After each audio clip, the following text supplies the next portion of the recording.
Pour le plus gros achat de votre vie, ça prend les meilleurs conseils de votre vie. Nos représentants hypothécaires vous rencontrent où vous voulez, 7 jours sur 7. Rendez-vous à desjardins.com/maison pour les détails.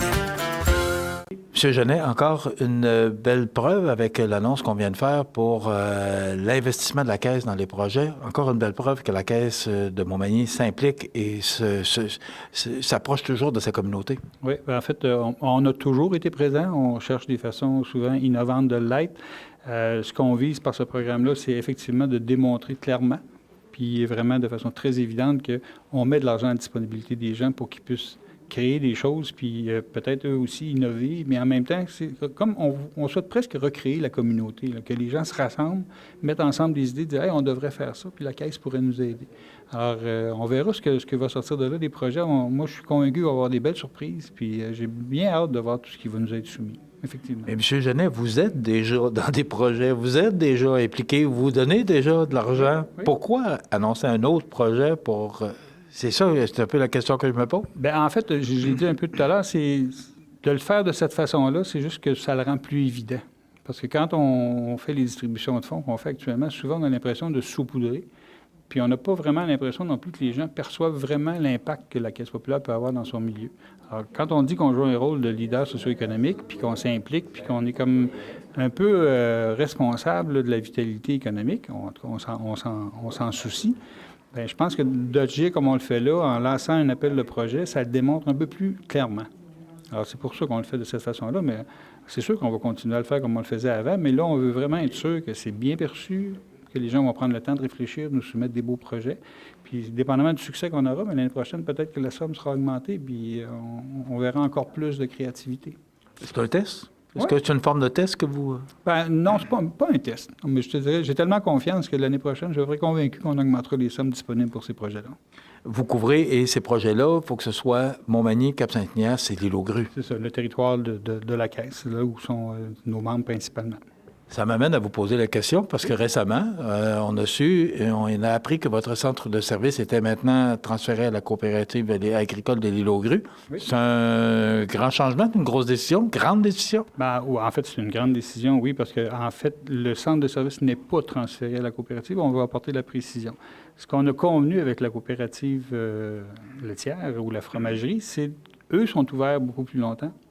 On a fait l'analyse des transactions, on a essayé de faire des coûts. Il fallait mettre à niveau le centre de service à l'Île-aux-Grues de façon importante. Il y avait des systèmes de sécurité qu'il fallait prévoir, il y avait des caméras qu'il fallait ajouter. Alors, ça nécessitait des investissements très importants. Alors, ce qu'on a essayé de faire avec la mairesse, Mme Pinchot, et avec les gens de la coopérative, c'est comment on peut, tout en contribuant à la vitalité économique de l'île, se retirer tranquillement puis faire en sorte que les gens puissent au moins avoir accès à des liquidités sur l'île. Alors, ce qu'on a convenu avec la coopérative, c'est que les gens qui ont des besoins de liquidité, qui venaient faire des retraits à la Caisse, ils vont pouvoir le faire directement à la fromagerie en se faisant un chèque à eux-mêmes ou en faisant un chèque à la fromagerie. Donc, on assure la circulation de la liquidité sur l'île. Pour le reste, pour les gens qui peuvent faire des retraits plus importants, bien, tu as toujours la possibilité de faire ce qu'on appelle des transactions achat-retrait pour les commerces qui ont des terminaux points de vente sur l'île.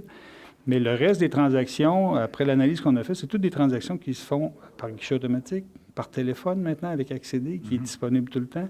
Et évidemment, vous pouvez faire vos dépôts de chèques de façon mobile. Alors, il n'y a comme plus besoin de maintenir en place un centre de service là, qui était de toute façon ouvert une journée par semaine, à raison de près 4-5 heures par semaine. Alors, le volume de transactions ne justifiait plus l'investissement. En terminant, c'est un marché un peu unique que vous avez ici, Montmagny. Bon, Cap-Saint-Ignace, on sait que vous avez fait des changements. Je pense qu'ils ont été très positifs par rapport au service que vous donnez à la population de Cap-Saint-Ignace.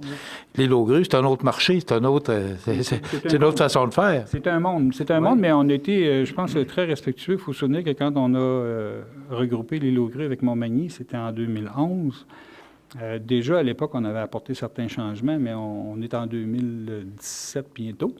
On a respecté les gens, on a fait ça de façon correcte, on a communiqué ça de façon très transparente. Moi, j'avais rencontré la mairesse et le pro-maire au début de l'été, avant mon absence, puis il y avait comme une espèce de reconnaissance qu'il fallait en arriver là, mais il fallait quand même laisser le temps aux gens de réaliser c'est là qu'on était. On aurait pu arriver avec nos gros sabots, mais j'ai beaucoup de respect pour les gens qui sont sur l'île, j'ai beaucoup de respect pour les gens qui acceptent cette façon de vivre-là. Mais il faut aussi accepter ce qui va avec. Là. Je fais le tour, parce que là, on a fait Montmagny, Cap-Saint-Ignace, l'île aux Grues, et maintenant le centre de service ou les guichets que vous avez à l'Hôtel de Ville, qui était autrefois l'ancienne maison mère de la Caisse.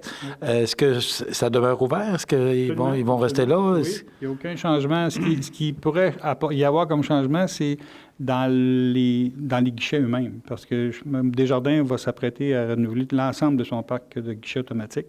Alors, il y a une modernisation qui va se passer à ce niveau-là aussi, mais il n'est pas question d'enlever des guichets automatiques pour l'instant là, au centre-ville. Ce qui peut arriver, ce sera probablement des guichets automatiques qui auront des fonctionnalités nouvelles, tout simplement. Ça change, il faut suivre les tendances. Effectivement, on dit toujours on est en 2016, mais là, il faut presque dire 2017, on est rendu là. C'est la société moderne, puis bon, effectivement, il faut suivre, puis il ne faut pas suivre parce que Desjardins décide, c'est que les jeunes nous amènent. Les jeunes, dans leur façon de faire, dans leur façon d'opérer, de faire leurs transactions, nous amènent à ces changements-là. Le numérique va très rapidement.